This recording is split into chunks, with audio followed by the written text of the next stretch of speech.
कि खुद ही को कर बुलंद इतना कि खुदा बंदे से पूछे बता तेरी रजा क्या है। शुक्रिया साहब।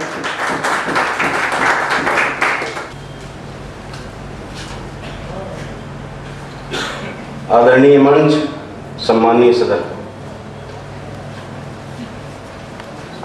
नशे में कौन नहीं है पहचान जरूरी, इस शीर्षक से आपकी किताब रफीक भाई, मैं उसमें थोड़ा सा सुधार चाह रहा था, लेकिन यह भी कह दूं परिहास में। आंकड़े आपने दिए 19.7% लोग छत्तीसगढ़ में शराब पीते हैं। तो मैं समझता हूँ कि शीर्षक बदल दिया जाए तो ये आंकड़े आपके कुछ भी कह रहे हैं, लेकिन सच्चाई यही है। हम इस परिसर में ही अगर देखें, उसमें मैं अपने आप को भी शामिल कर रहा हूँ, तो स्थिति है कि नशे में कौन नहीं है इसकी पहचान जरूरी है। 19.7 का जो आंकड़ा है, मैं समझता हूँ यहाँ जो लोग बैठे हैं उनके लिए ठीक है।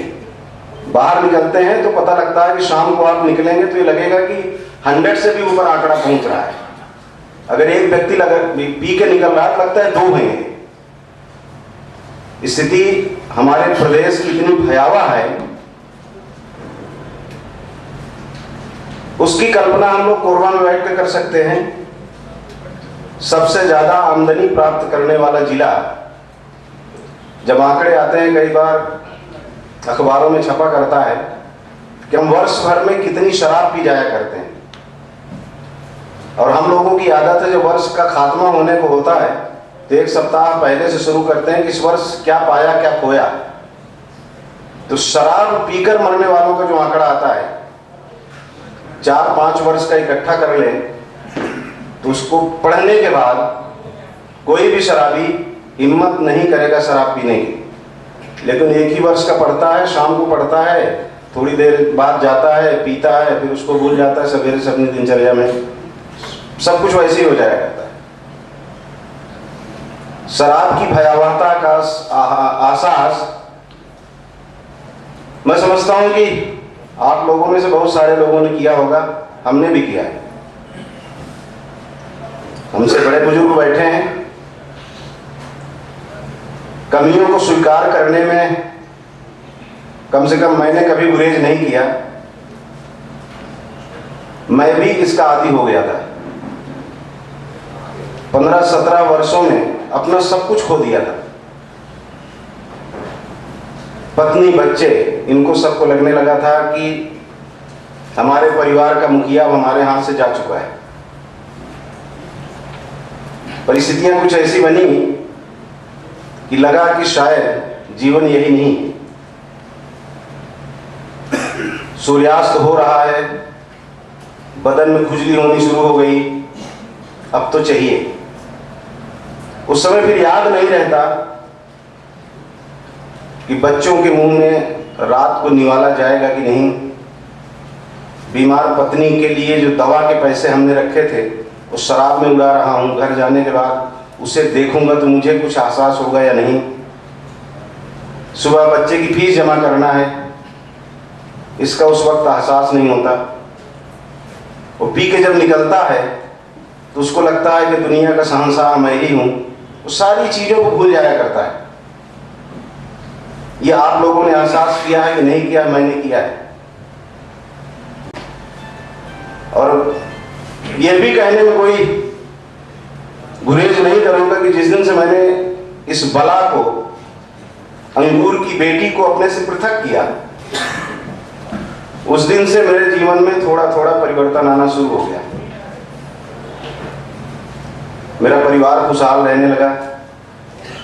समाज में जो लोग मुझे जानते थे उस रूप में, उन्होंने मुझे उदाहरण के रूप में अपने मित्रों के बीच में प्रस्तुत करना शुरू कर दिया कि वो व्यक्ति जो उसके बिना रह नहीं सकता था, उसने अपने आप को पृथक किया है उससे, आप भी उसका उदाहरण लो।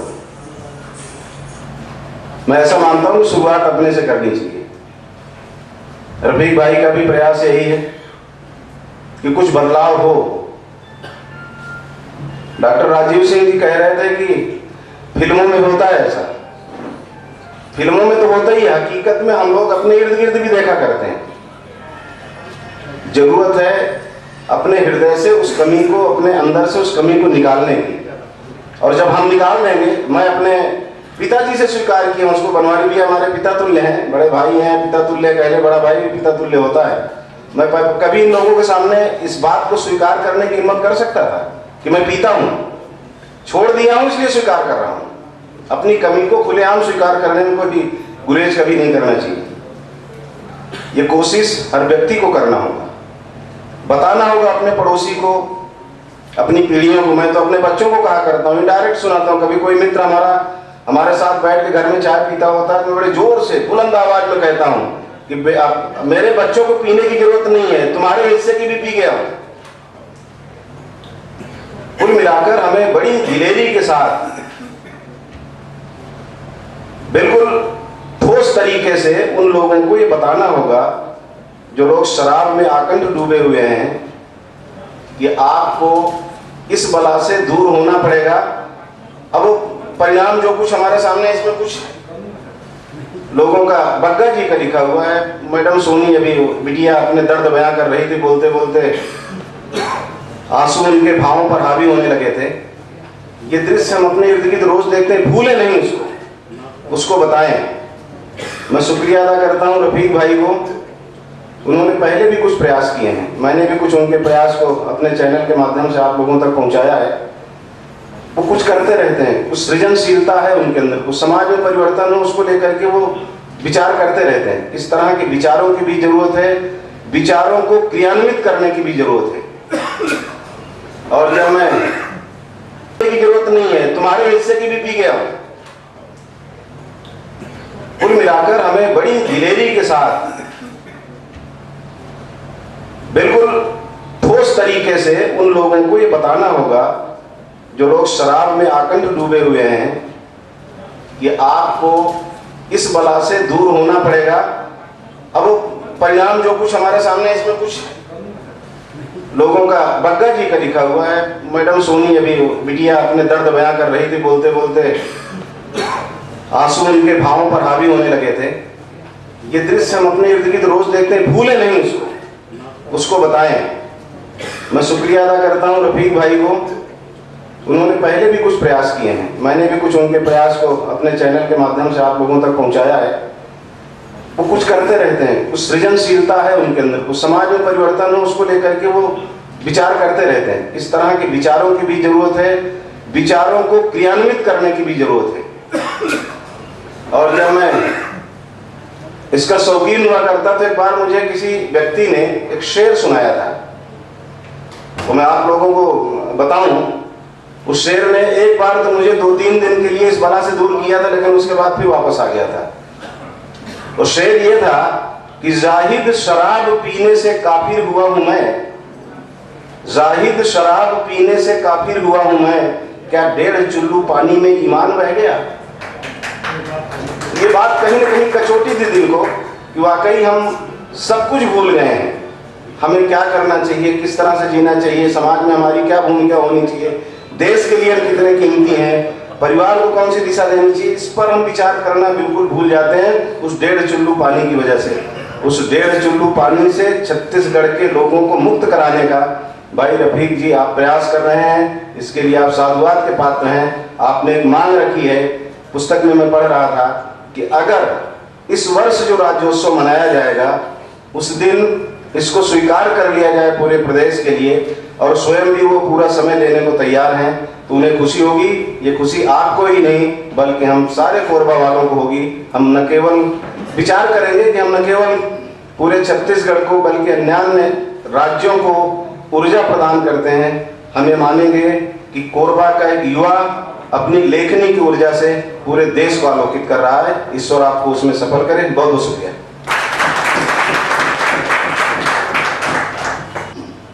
जो इनके अंदर उमड़ रहा है, लेकिन दिक्कत हमारे साथ। मैं कार्यक्रम को आगे बढ़ाते हुए भारतीय जनता पार्टी के जिला अध्यक्ष सम्माननीय राजेंद्र पांडे जी को आमंत्रित करना चाहूंगा। टूटा हुआ सांसों का तार लाया हूं, पांडे जी। आज के इस कार्यक्रम के मुख्य अतिथि सम्मानीय बनवारी भैया मंच विराज था। सब लोगों ने अपने अपने तरीके से शराब के बारे में बताया। मैं खुशी तो तभी जब भाई रफीक एक पुस्तक लिखे हैं, बचपन में एक साथ खेले हैं। मेरे पास मालूम पड़ा कि रफीक भाई एक अच्छा पुस्तक भी लिख सकते हैं। शराब के बारे में मैं जितना अपना अनुभव बता सकता हूं, क्योंकि मैं गांव से जुड़ा हूं, ग्रामीण क्षेत्र में 20 साल तक सरपंच भी रहा, बहुत नजदीक से वो घटनाएं भी देखी है। पति को शराब के नशे में पत्नी की हत्या करते देखा है। बाद में बेटा ने अपने बाप की हत्या कर दिया।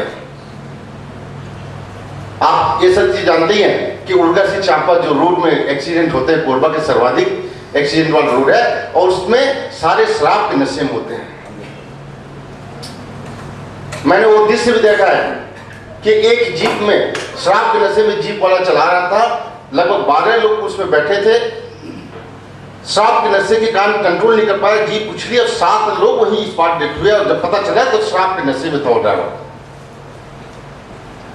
ग्रामीण क्षेत्र में नेतृत्व करते हुए हम छोटी छोटी बातों पर लोगों के पास जाते हैं, देखते हैं कि अगर गरीब हैं तो शराब के कारण है, बच्चे अगर पढ़ नहीं पा रहे हैं तो कहीं ना कहीं उसके घर का मुखिया जो शराबी है, सामाजिक जो उसकी सम्मान मिलना चाहिए वो गिरा हुआ है, आर्थिक क्षेत्र में पिछड़ा हुआ है। गिराना चाहो तो बहुत सारे शराब की विकृतियां हैं, लेकिन बोलने में अच्छा लगता है। लोग इसको छोड़े कैसे, इसको छुड़ाने की जो पहल है एक अच्छा प्रयास है, लेकिन बहुत कठिन काम है। क्योंकि अभी हमारे कमलेश भैया बोल रहे थे कि हमें में से बहुत सारे लोग लेते होंगे। कमलेश भैया मैं आपको बता दूं, मैं नहीं लेता।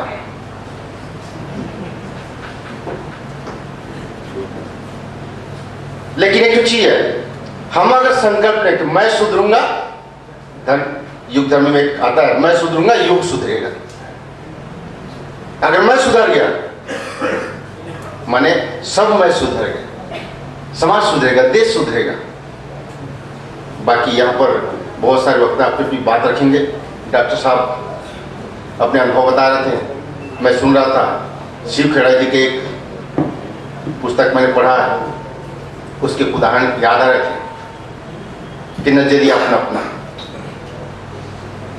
यहां सुनते तक हो सकता है शराब पीना लोगों को खराब लगे, बाहर निकलने के बाद खुजली होती है, जैसे बोल रहे हैं, इच्छा जाहिर हो जाए।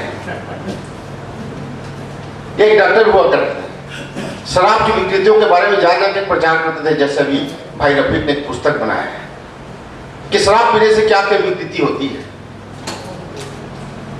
आपकी सम्मान तो गिरता ही है, लेकिन आपके शरीर को क्या नुकसान होता है।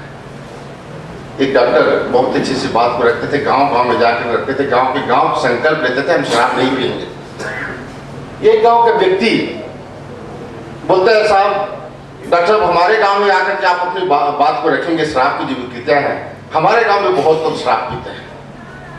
डॉक्टर साहब गए, बहुत मंच सजा, वहां पर अपनी बात रखी। बोले 2 गिलास लेके आना, 1 गिलास में पानी डाले, 1 गिलास में शराब डाले। बोले आप 2 केचुआ लेके आना, पानी के गिलास में केचुआ जब डाले तो केचुआ चलने लगा, और जैसे शराब के बॉटल में डाले केचुआ टुकड़े टुकड़े हो गए।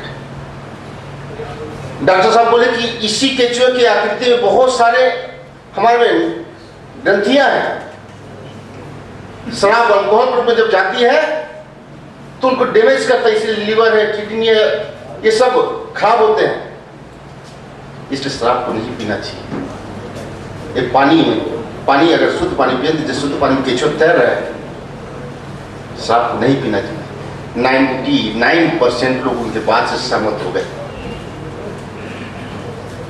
एक व्यक्ति जो आदि था, बहुत गंभीरता से बात को सुन रहा था डॉक्टर साहब की।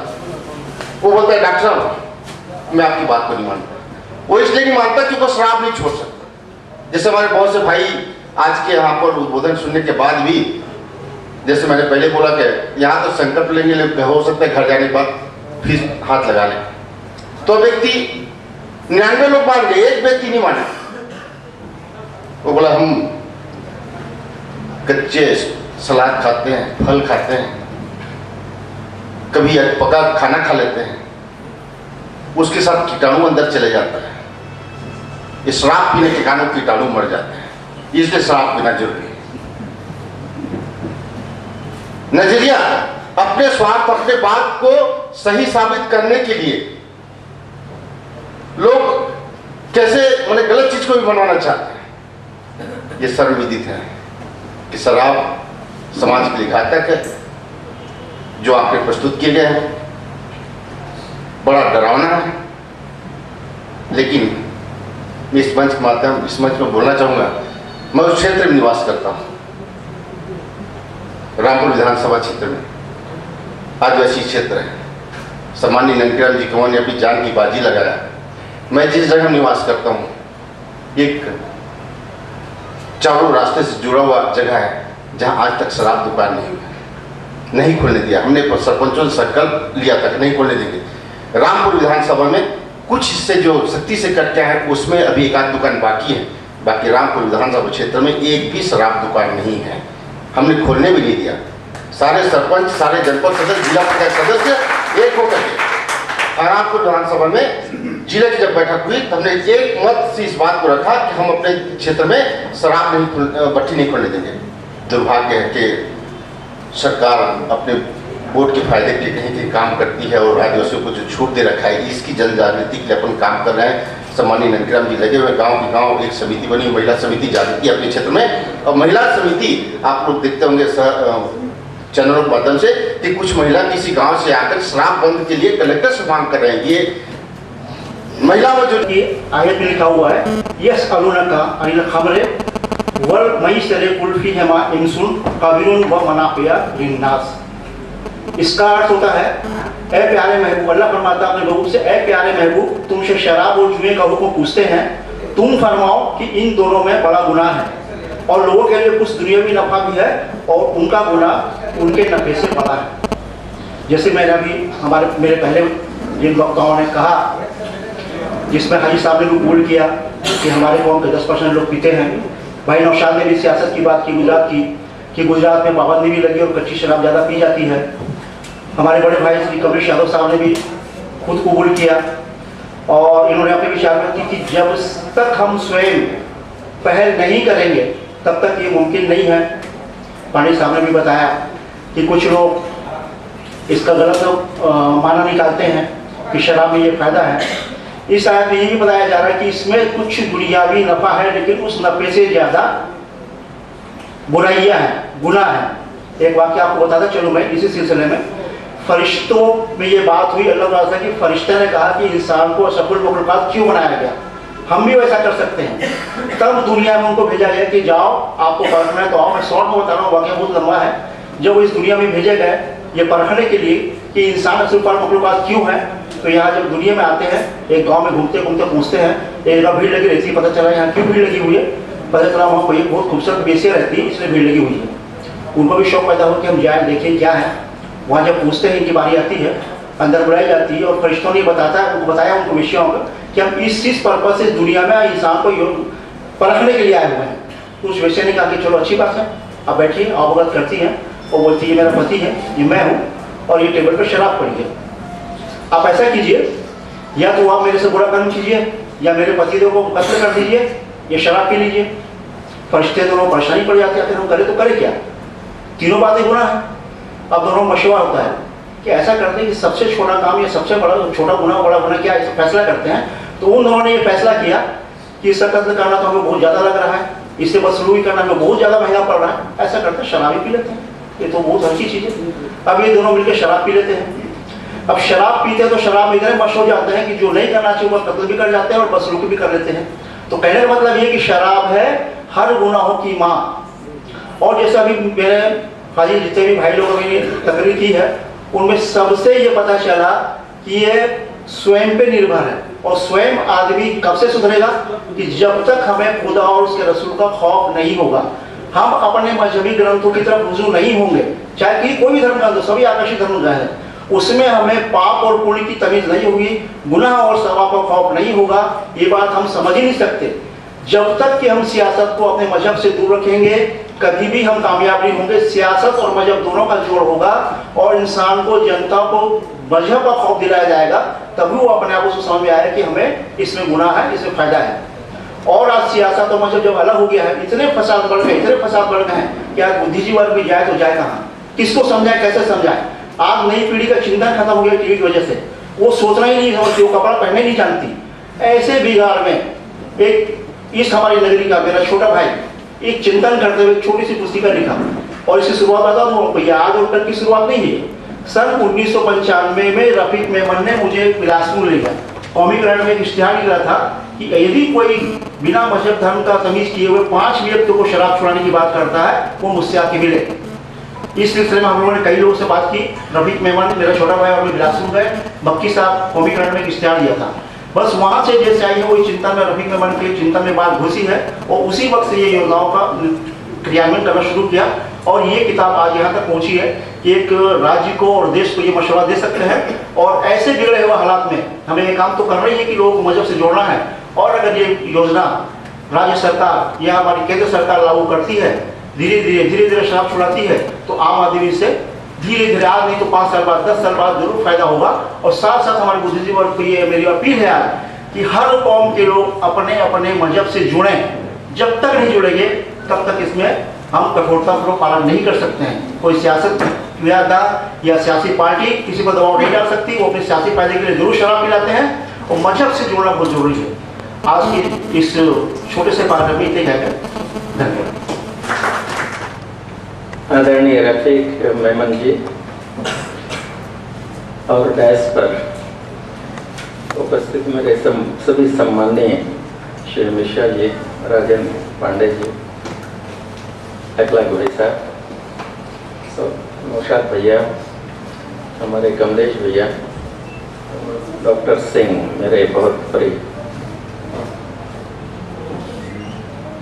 साथियों, जब रफीक मेमन मुझसे कहने गए कि मैं ऐसी और पत्रिका का विमोचन करना चाहता हूँ, तो निश्चित रूप से मैं बहुत गंभीरता से नहीं लिया।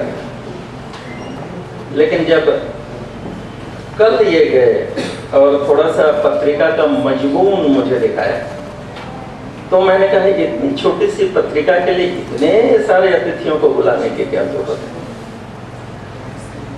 ये बात जुदा है कि विषय बहुत गंभीर है और इस देश में ये विषय हर काल में गंभीर रहा है। मैं ऐसा समझता हूँ जो कुछ बातें हमने की हैं, तो चाहे वो मुंशी प्रेमचंद हो, चाहे और भी दूसरे लोग, शराब के बारे में किसने नहीं लिखा है, तो इसके बुराई के बारे में कोई बात करने की आवश्यकता ही नहीं, कोई कि हम जस्टिफाई करें समाज में तभी इसको स्वीकार किया जाए। सवाल यह है कि हम इस चुनौती को कैसे स्वीकार करें, कैसे। तो मैं तो ये समझता हूँ कि मुझे इनके बारे में पता ही नहीं था कि इनके चिरंजीव, और ये भी पता नहीं था। मैं जाता था वैसे मिश्रा जी के यहाँ, क्योंकि वही मेरे सेल्स टैक्स के लॉयर हैं, लेकिन इनको देखता था तो मैं दूसरे रूप में देखता था कि इस काम से आए होंगे, और मैं चैम्बर में जाना उनके मिश्रा जी के बहुत कम कर दिया। तो मैं समझ नहीं पाया कि लेकिन एक सेल्स टैक्स प्रैक्टिशनर इतना बड़ा सोशल रिफॉर्मर हो सकता है और दिमाग में इतनी और बातें उनकी हैं, मेरे लिए अकल्पनीय बात। यानी ये शब्द में किसी राज्य की अधिकतर आबादी अगर मादक पदार्थों का सेवन नशे में मदहोश करती है तो उस राज्य को सभी संसाधन होते हुए वह राज्य स्थायी रूप से विकास नहीं कर सकता, बल्कि बाहर से आए हुए लोग उस राज्य के संसाधनों का एवं राज्य के स्थायी नागरिकों का दोहन करके चले जाएंगे और हमारे हाथ लगेगी बीमारी और तंग देगी। मैं ऐसा समझता हूं कि मस्तिष्क के किसी भी कोख से ऐसे शब्द जन्म ही नहीं ले सकते अगर व्यक्ति स्वयं संस्कार युक्त ना हो और चिंतनशील ना हो। शब्द ही नहीं आएंगे। क्या अधिकार है कि शराब पीकर आप अपने परिवार को संकट में डालें, समाज को संकट में डालें। साथियों, ऐसा है, यह विषय हमेशा समाज का रहा है। मैं आपको बताना चाहता हूं, मैंने इनसे बात की तो मैंने कहा मेरी पार्टी की प्रदेश कार्य समिति की बैठक होती रहती है, तो मैंने एक प्रदेश कार्य समिति की बैठक में इस प्रस्ताव को मूव किया कि इस पर डिबेट होनी चाहिए हमारे कार्य समिति की बैठक में, क्योंकि हमारी पार्टी का ये जो सिद्धांत है उसमें शराब को कोई स्थान नहीं, समाज से इसको विदा करना चाहिए। मेरे क्षेत्रीय संगठन महामंत्री सौदान भाई साहब हैं, जो लोग जानते होंगे, उन्होंने मुझसे कहा कि ऐसा करो, इसको डिबेट मत कराओ, डॉक्टर रमन साहब से मैं आपको अलग से बिठा देता हूँ और आप उस पर डिस्कस कर लो। मैंने कहा कोई दिक्कत नहीं। तो डॉक्टर रमन साहब के साथ उन्होंने बाद में मुझे बिठाया। मेरा विषय यही था, मैंने इनसे चर्चा भी की कि भाई ये शराब जो है, इसके पहले की सरकारों ने की हो न की हो मैं नहीं जानता, इस सरकार में शराब के ऊपर शराबबंदी आना चाहिए। बहुत सी बातें हुई, गुजरात में शराबबंदी, अभी मैं गुजरात जाके आया चुनाव प्रचार की दृष्टि से, तो कोई घर ऐसा नहीं मिला मुझे, कोई रेस्ट हाउस ऐसा नहीं मिला, कोई जिसके बाड़े में पिछवाड़े में अगर जगह हो तो वहां शराब की बोतलें, खाली बोतलें फेंकी हुई ना हो। क्या फायदा ऐसे बंदी से? और जिन जिन राज्यों ने शराबबंदी की है, अंत में या तो वो सरकारें निपट गई या तो वो सरकारें इस निर्णय को वापस ली। बहुत बड़ी चुनौती, बहुत बड़ी चुनौती। तो हमने अपनी पार्टी में ये कहा, बिल्कुल यही बात थी कि जो लोग, एक तो शराबबंदी हो पूरे प्रदेश में, फिर शराब सरकार देगा, डिस्टिलेशन प्लांट्स लेकर का गवर्नमेंट का होगा,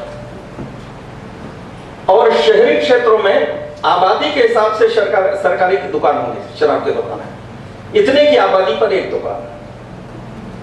गांव के ग्रामीण क्षेत्रों में इतनी आबादी पर एक दुकान, और कार्ड होल्डर होंगे, वही उन्होंने लिखा है पंजीकृत होंगे, जैसा राशन का कार्ड होल्डर, जिसको शराब पीना है एप्लीकेशन करो, रजिस्ट्रेशन कराओ, 6 लीटर पर मंथ, अच्छी क्वालिटी की दुकान, पियो ना, खोल के पियो ना, वही तो।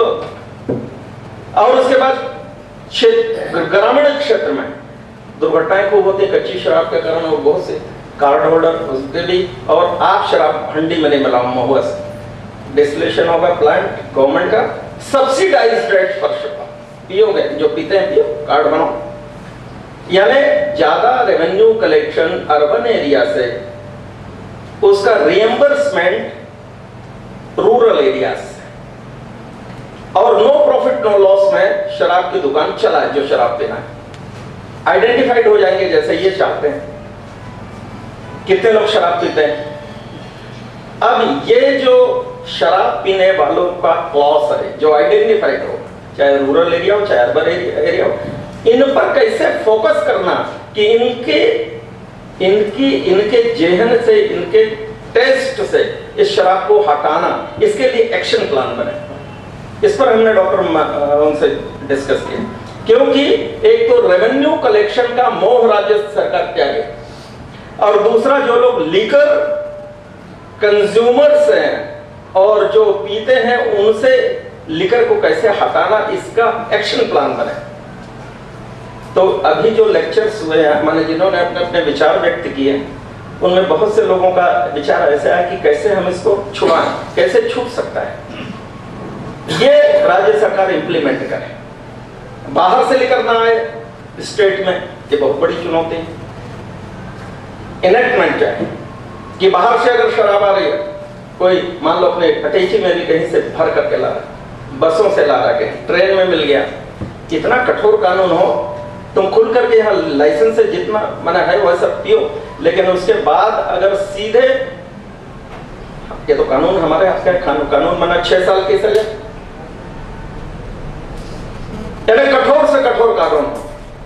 सार्वजनिक स्थानों में नहीं पियोगे, स्पेसिफाइड हो कहां पीना, बट आपने घर में पियो। घर में पिएंगे तो बीवी को पता चले, बच्चे को पता चले। बाहर अगर पिया तो उसके लिए बहुत बड़ा कठोर कानून। यानी ऐसे कई दिशाओं में जाकर के इसको घेरना पड़ेगा, इस बीमारी को। ये बहुत बड़ी चुनौती है। सियासत और मजहब एक हो। बहुत अच्छा आपने कहा। मजहब से लोग क्यों भागते हैं मुझे समझ नहीं आता। मजहब ही तो समाज को और संस्कार को बनाता है, और सबसे बड़ी आज चुनौती है संस्कार का लुप्त होना समाज से। जिस समय सोशल इवोल्यूशन हुआ और जो लोग और इस संसार में आए, और व्यक्ति समूह में रहता है, अलग नहीं रह सकता एक व्यक्ति, और जब समूह में रहेगा तो समूह का व्यवहार चाहिए। मेरा व्यवहार इसके लिए अनडिजायर्ड नहीं होना चाहिए। तो सोशल कोडिफिकेशन करना पड़ेगा आपको। सोशल कोडिफिकेशन बाय एक्ट नहीं हो सकता। दुर्भाग्य है कि आज हम कानून से व्यवहार को नियंत्रित करना चाहते हैं कि मेरा आचरण, मेरा कैरेक्टर कानून से बने। कभी you can not achieve this goal by enactment in assemblies and parliament, कभी नहीं हो सकता है।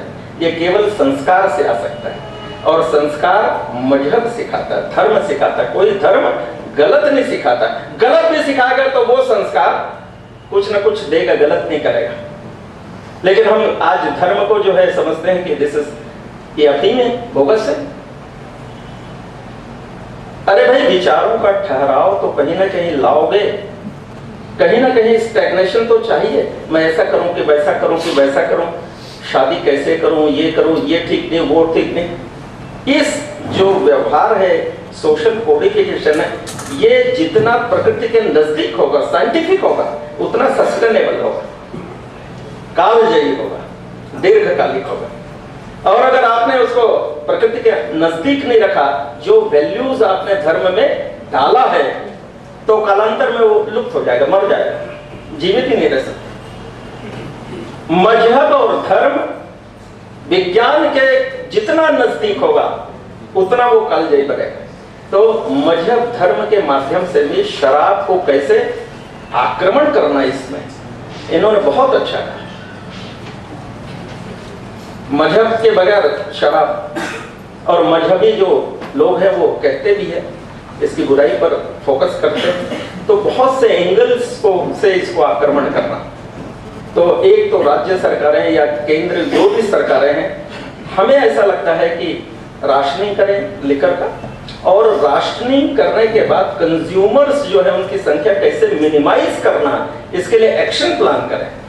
लोगों में संस्कार आए, शराब की बुराइयों से एजुकेट हों, इसके लिए और पाठ्यक्रम में और भी दूसरे मीन से अवेयरनेस लाना। पहले ऑडियो विजुअल एड्स चलते, आप लोगों को पता होगा, मुझे आज भी याद है, जब मैं स्कूल में पढ़ता था तो सूचना प्रसारण मंत्रालय राज्य सरकार का होता था।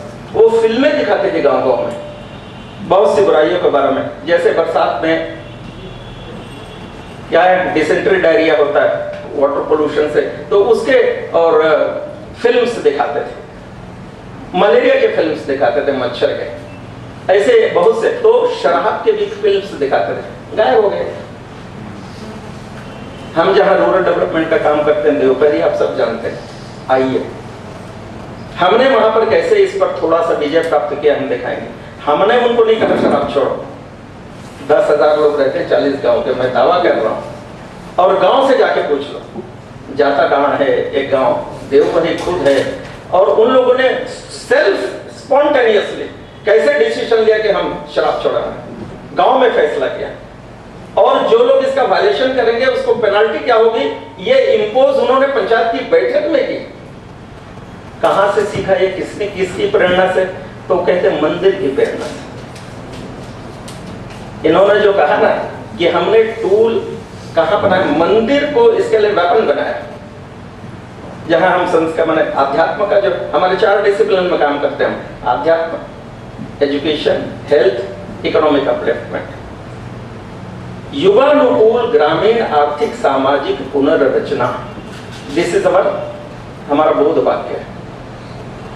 अब इसमें हमने स्पिरिचुअलिज्म को इसमें डाला है कि इसके माध्यम से शराब को, हमने नहीं कहा कि तुम अपने गांव में शराब बंदी करो, लेकिन मजहब और देवी के माध्यम से ऐसा उनमें संस्कार आए जो बोलते हैं कि देवी ने कहा है, वो आश्रम में, गोमुखी सेवादार के आश्रम में, कि और अपने मन से उन्होंने प्रतिबंध लगाए, अपने मन से।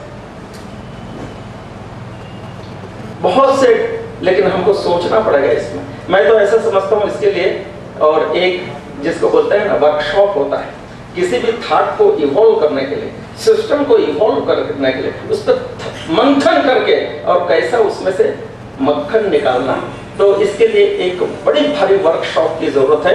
और जो अलग अलग एक्सपेरिमेंट्स में, अलग अलग स्टेट्स में, ऑल इंडिया लेवल्स पर, और कैसे आउटपुट आया है किस एफर्ट्स का, इसको देख करके, अध्ययन करके कोई ऐसा कॉन्क्रीट सॉल्यूशन और एक ऐसा दिया जाए कॉन्क्रीट सॉल्यूशन राज्य सरकार को, हम बात करेंगे। मैं निश्चित रूप से बात करूंगा, क्योंकि जो बहस हुई थी, और इस सरकार ने यहाँ के, उसने तो शराबबंदी किया, लेकिन इस शराबबंदी का रिजल्ट नहीं आने वाला है। और मुझे लगता है कालांतर में सरकार हथियार डाल देगी कि इससे रेवेन्यू भी लॉस हुआ, आउटपुट भी नहीं आया। तो मुझे ऐसा लगता है कैसे शराब को छुड़वाना, इसको फोकस करना पड़ेगा। उसमें कानून भी बना करके, एजुकेट करके, मजहब को भी धर्म में के माध्यम, और ऐसे भी कई यानी महत्वपूर्ण डिवाइसेस है जिसके माध्यम से शराब को और समाज से निकालना, ये वास्तव में बहुत बड़ी चुनौती है। और इतना अच्छा लग रहा है मुझे कि मैं जितना गंभीर, और मुझे कल्पना नहीं थी कि इतना वास्तव में, एक तो सिलेक्टेड लोग आए और इतना गंभीर डिस्कशन हो गया और वायुमंडल बन गया कि मेरे शहर में इतने लोग हैं जो वास्तव में शराब के प्रति इतने गंभीर है। इतनी खुशी हो रही है मुझे कि जो लोग चाहते हैं कि नहीं, शराब समाज का ऐसा कीड़ा है, कैंसर है, इसको जाना ही चाहिए। ऐसा अगर वास्तव में इस प्रकार के मूवमेंट्स अगर पूरे प्रदेश में चलने लग जाएं, तो मुझे लगता है छत्तीसगढ़ को हम बहुत अच्छे छत्तीसगढ़ बना सकते हैं और हमारे लोगों का भला कर सकते हैं।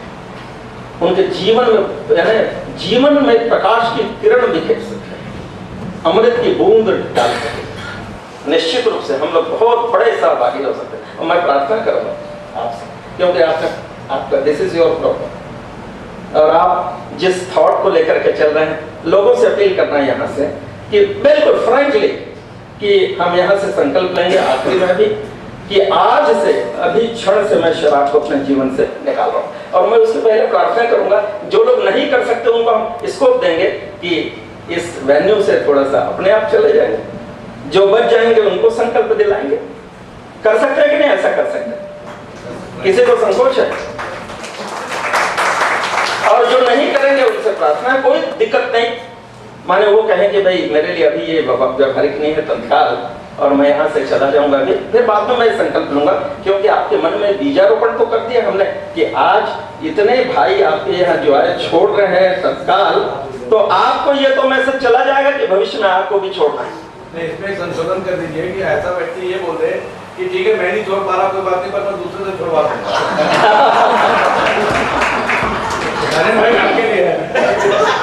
अब ये तो इस सदन को अधिकार देना पड़ेगा। ये डिबेट का विषय हो गया कि जो खुद नहीं छोड़ेगा वो दूसरों को छुड़वा पाएगा कि नहीं, ये अपने आप में एक डिबेट का विषय है। वो कर देगा। तो मैं ऐसा कहता हूँ, मैं समझता हूँ कि ये मेरा सुझाव है और ये मेरा सुझाव है, और मैं ऐसा समझता हूँ मेरे सुझाव में सदन में से में जो सहमत है, जरा हाथ खड़ा करो जरा प्लीज। आप लोगों को बहुत बहुत धन्यवाद, मैं बहुत आभारी हूँ।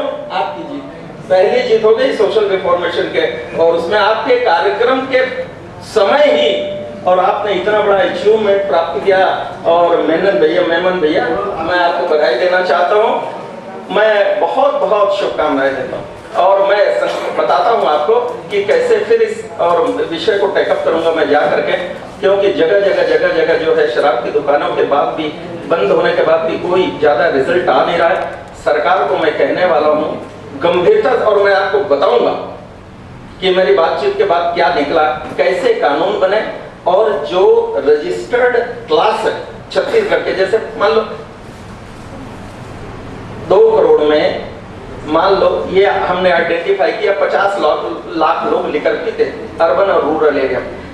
रूरल एरिया में अच्छी शराब के लिए मैंने डिस्टिलरी की बात की, और हंडी में बनाने वाले दुर्घटनाएं होती कच्ची शराब, तो सरकार अपने डिस्टिलेशन प्लांट से दुकानों में शराब उपलब्ध करे। राशन का कार्ड लेके जाए, भाई मेरे को 5 लीटर क्या है हर महीने उठा ले, 6 लीटर 7 लीटर का है शहर में उठा ले, तो मतलब उसको ये तो पता रहेगा सरकार को ये लोग शराब पीते हैं पूरे प्रदेश में। तो नहीं, पूर्णबंदी संभव नहीं, practically not at all possible, और पूर्णबंदी की ओर जाना पॉसिबल है, लेकिन अभी पूर्णबंदी संभव नहीं। इसलिए पूर्णबंदी की ओर कैसे ले जाना, इसका एक्शन प्लान, जैसे 50,000 लोग 50 लाख लोग शराब पी रहे, तो 50,000 लोगों को शराब मुक्त कैसे बनाना, इसका एक्शन प्लान। और इसके एक्शन प्लान के लिए बड़ा मंथन करना पड़ेगा, बहुत से तरीके। तो इस दिशा में मेरे कुछ सूत्र हैं, इन्होंने जो पुस्तक में लिखा है वो भी उसमें भी सूत्र है। मैं इसको शासन के नोटिस में लाऊंगा, उनके ध्यान में लाऊंगा, और वहाँ ऐसी एक माने विमोचन के समय कार्यक्रम हुआ, और भी यही नहीं बहुत से स्थानों पर हुआ है, बहुत बड़ा। हम तो इसमें बड़ा भारी काम करते थे, जब हम दीनदयाल शोध संस्थान में नानाजी देशमुख के साथ काम करते थे 3 वर्ष तक पूर्णकालिक, तो हम गांव में कितना बड़ा हम इसको हथियार बनाते थे कि शराब छोड़ो, और शराब के विरुद्ध संघर्ष, और 3 साल तक हम लोगों ने इतना गोंडा जिले में उत्तर प्रदेश के इतना काम किया है, चित्रकूट में इतना काम किया है। तो ये सारे भी उसमें और सूत्र हैं और तरीके हैं जो हम और उसको इंक्लूड कराएंगे, उसको विस्तार से अभी बताने का समय भी नहीं है, काफी समय हो गया है। तो मैं बहुत बहुत साधुवाद देता हूँ नंदकीराम जी को, आप लोगों ने चीफ गेस्ट बनाया था आज का, इसलिए मैं आप सबको धन्यवाद देना चाहता हूँ मेमन को, कि नंदकीराम एक ऐसे लीडर हैं जो इसको एक हाथ से हमेशा पकड़े रहते हैं। शराब शराब जिसको देखते हैं डंडा ही मारना शुरू करते हैं, शराब पी रखा है, बिल्कुल वही माने लाल बत्ती से उतर के उसको पीटना शुरू करते हैं, ऐसा नेता, इसलिए उनको आपने बुलाया, इसके लिए बहुत बहुत आयोजकों को धन्यवाद, और भाई रफीक मेमन को उसके इस लेखने के लिए, इस समाज के और परिमार्जन बोलो और इसके बदलाव के लिए, और समाज की बुराइयों पर इतना चिंतन करते हैं, इनके लिए, इसके लिए मैं उनको शुभकामनाएं देता हूं कि इस क्षेत्र में और आगे बढ़े, और धीरे धीरे ईश्वर आपको इतनी ऊंचाई पर ले जाए कि आप आलोकित होते रहे और खूब प्रशंसा बटोरे, ऐसी मेरी शुभकामनाएं। ऐसे अवसर पर मुझको भी याद किया, इसके लिए आप सबको बहुत बहुत धन्यवाद। मेरी बात को सुना, अपनी बात को विराम दे रहा हूं। नमस्कार।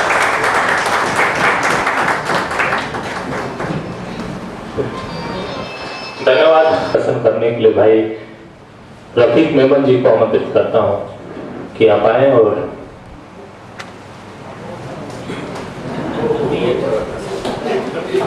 आपको क्लियर हो गया ना। वही मैं बोल रहा था कि ए और बी नाम दे देते तो क्लियर हो जाता है। नहीं, वो मोहम्मद रफीक मेमन है, भाई मोहम्मद मैं पहले से संकल्पित हूँ। धन्यवाद। आभार प्रदर्शन के लिए मुझे बुलाया गया। आभार प्रदर्शन के पूर्व मैं कुछ 2 शब्द आपसे कहना चाहता हूँ, खासतौर से मंचस्थ अतिथियों से। बनवारी लाल जी ने तो अपनी ओर से आश्वस्त किया कि मैं इसको ऊपर तक पहुंचाने का भरसक प्रयास करूंगा, और जैसा हो पाएगा वैसा। मैं भी यही चाहता हूं कि ये बात, हमारे वक्तव्य, हमारी वाणी, ये किताब, इनकी लेखनी इस 4 दीवारी में न दफन हो। हम और आप प्रण ले ले, यहाँ बहुतायत, मैं समझता हूँ बहुतायत ऐसे हैं जो शराब पीते ही नहीं, जहाँ तक मेरी नजर जा रही है। तो हमारे प्रण लेने से हम तो छोड़े हुए, तो छोड़ा हुआ व्यक्ति क्या छोड़ेगा। मैं ये चाहता हूं कि हमारे जिलाध्यक्ष महोदय भी बैठे हुए हैं, और वरिष्ठ पत्रकार, मीडिया मतलब क्या नहीं कर सकती है, सरकार बना सकती है और बिगाड़ सकती है, ये तो एक कानून बनाने की बात है, मुख्यमंत्री तक पहुंचाने की बात है। तो हम व्यक्तिगत रूप से इसमें रुचि लेकर के अपना नोट शीट लगा करके, अगर हम 10, 20, 50 नामचीन लोग अगर मुख्यमंत्री तक के या शासन तक के इसको भेजने का प्रयास करें, तो निश्चित रूप से वहां भी इस पर विचार हो सकता है। इसके साथ ही मैं धन्यवाद देता हूँ हमारे मंचस्थ अतिथियों का, बनवारीलाल अग्रवाल जी जो अपना कीमती वक्त दे करके यहाँ आए, उनका बहुत बहुत धन्यवाद। भाई राजेंद्र पांडे जी जो प्रण भी ले चुके हैं और मुझे भी दिलवा दिए हैं, और इकलाक भाई, नौशाद भाई, कमलेश, मेरे बड़े भैया कमलेश भैया और मिश्रा जी, हम सभी का और उपस्थित तमाम कर लोगों का मैं आभारी हूँ, तहे दिल से आभारी हूँ। धन्यवाद। अब हमारा कार्यक्रम यहीं पर समाप्त।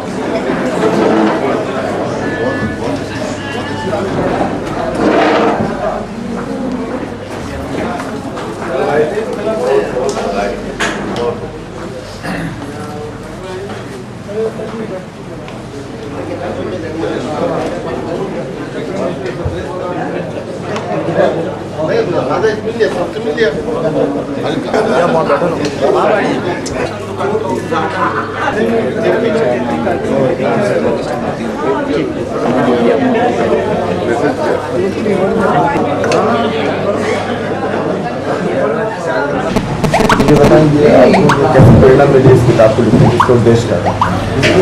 देखिए, आज हमारे राज्य की प्रमुख समस्या है शराब। शराब जो है, आज हमारे राज्य में ऐसे हजारों परिवार हैं जिनके घर बर्बाद हो गए हैं शराब से। आज शराब छत्तीसगढ़ में बहुत आसानी से मिल जाती है। मैं ये चाहता हूँ कि किसी भी आदमी को शराब आसानी से ना मिले, और अगर वो शराब पीता है तो उसकी पहचान जरूरी है। मैं एक योजना बनाया हूँ, नशे में कौन है, पहचान जरूरी है। इसका मुख्य उद्देश्य यही है कि शराब अब लोगों को पंजीयन के द्वारा दी जाए। जो भी शराब पीना चाहता है पहले वो रजिस्ट्रेशन कराए, उसके बाद ही उसको शराब दी जाएगी। क्योंकि आज ऐसे बहुत से लोग हैं जो अपने परिवार से चोरी छिपे शराब पीते हैं। शुरुआत में तो पता नहीं चलता, लेकिन जब ये बात बहुत आगे बढ़ जाती है तब परिवार को पता चलता है कि हमारा बेटा शराब पीता है, और उस समय वो कुछ नहीं कर पाता। तो इसका मेन मकसद यही है कि हम शुरुआत में ही हमको पता चल जाए कि कौन सा व्यक्ति शराब पीता है, कौन सा व्यक्ति शराब नहीं पीता। तो इसके लिए मैं राज्य सरकार को एक योजना देने जा रहा हूँ जिसका नाम है नशे में कौन है, पहचान जरूरी है। और अब आगे इस योजना के माध्यम से राज्य सरकार से निवेदन है कि एक पंजीयन सिस्टम प्रारंभ करें।